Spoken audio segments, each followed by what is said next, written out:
এমন কি হয়েছিল যে এখানে বিমান নামাতে বাধ্য হয় ইংরেজ সরকার?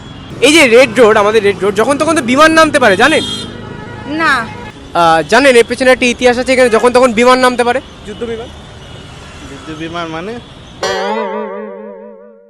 যখন তখন যুদ্ধ হলে ওখানে বিমান নামতে পারে, জানেন এর পেছনে ইতিহাসটা ঠিক কি? আগে এখানে প্লেন উঠতো তো, হ্যাঁ, ফোর্ট विलियम पास लड़ाकू प्लेन उड़तो नामतो ब्रिटिश है। हिंदुस्तान का आदमी इतना परेशान है, इतिहास क्या जानेगा आदमी। आदमी तो खुद खट खट के मर रहा है।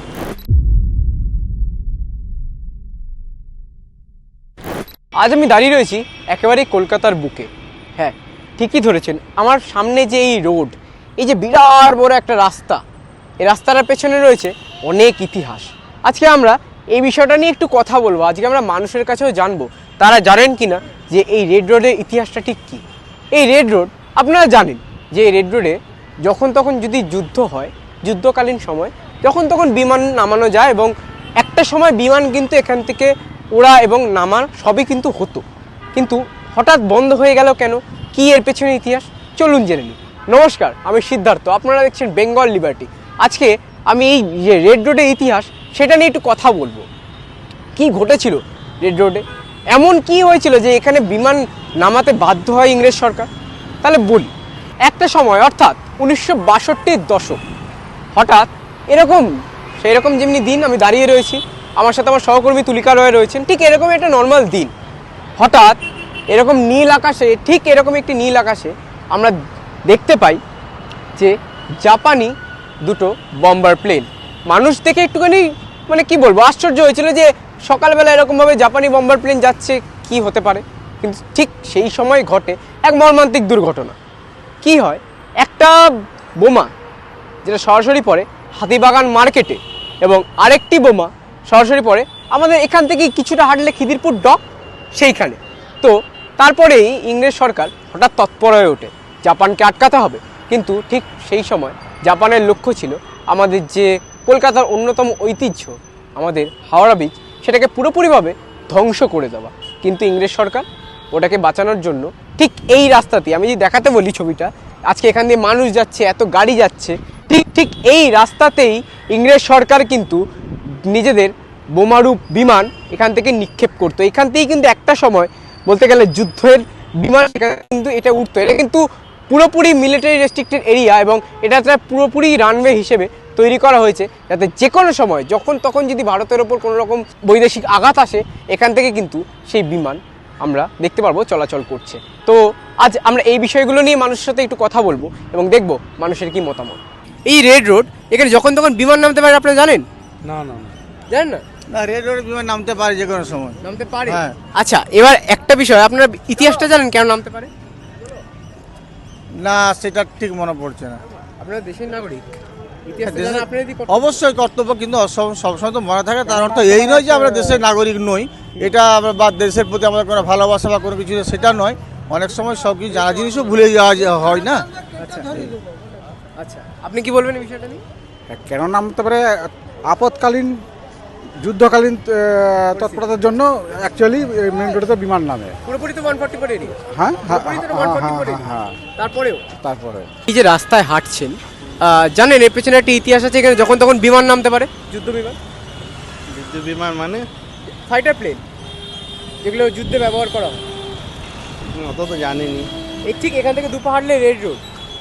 বলা হয় যখন 62-র দশকে জাপানে দুটো বম্বার প্লেন এসে দুটো বোমা নিক্ষেপ করেছিল, তারপর ওখান থেকে শুরু হয় এখানে যুদ্ধ বিমানের বিষয়টা। তো কি বলবেন, কলকাতা শহরে হাঁটছেন, মনে হচ্ছে না কোনো রকমভাবে যেখানে যখন তখন যুদ্ধ পরিস্থিতিতে বিমান নামতে পারে? না না, এরকম তো মনে হয় না। মনে হয় না? আপনি জানেন এই ইতিহাসটা? না, ইতিহাস তো জানিনি আমি। কেন? আপনি তো কলকাতাবাসী তো। হ্যাঁ, কলকাতাবাসী থেকে অত জানিনি। জানেন না কেন? ওটাই জিজ্ঞাসা করছি, কেন? কলকাতা রাজ্যে থাকেন তো? হ্যাঁ হ্যাঁ, এখান থেকে। তাহলে জানেন না? अब অত ইতিহাস জানিনি আমরা। हिंदुस्तान का आदमी इतना परेशान है, इतिहास क्या जानेगा आदमी। आदमी तो खुद खट खट के मर रहा है। ধর্মতলা রেড রোড, জানেন তো ওখানে যখন তখন যুদ্ধ হলে বিমান নামতে পারে? বলুন। বলবো এখন, হয়তো নামতে পারে। আপনি কলকাতায় থাকেন? হ্যাঁ, তাহলে জানেন না ইতিহাসটা? নামতেই পারে। কেন কেন কেন নামতে পারে সেটা আমি যে নামতে পারে বিষয়টা জানেন কি হয়েছিল, কেন না নামতে না, পারে? সেটা বলতে পারবো না। নিজেকে সেফ ফিল করেন? না না না করেন না? না, না। কেন করেন না? আমি অন্য কাজে ব্যস্ত থাকি তো করতে পারি না। করেন না? আচ্ছা, আপনি তো কলকাতাবাসী, আপনার তো ইতিহাসটা জানা তো বলতে গেলে মূল বিষয়, জানেন না কেন? দরকার, সেটা সম্ভব হয় না। যখন তখন যুদ্ধ হলে ওখানে বিমান নামতে পারে, জানেন এর পেছনে ইতিহাসটা ঠিক কি?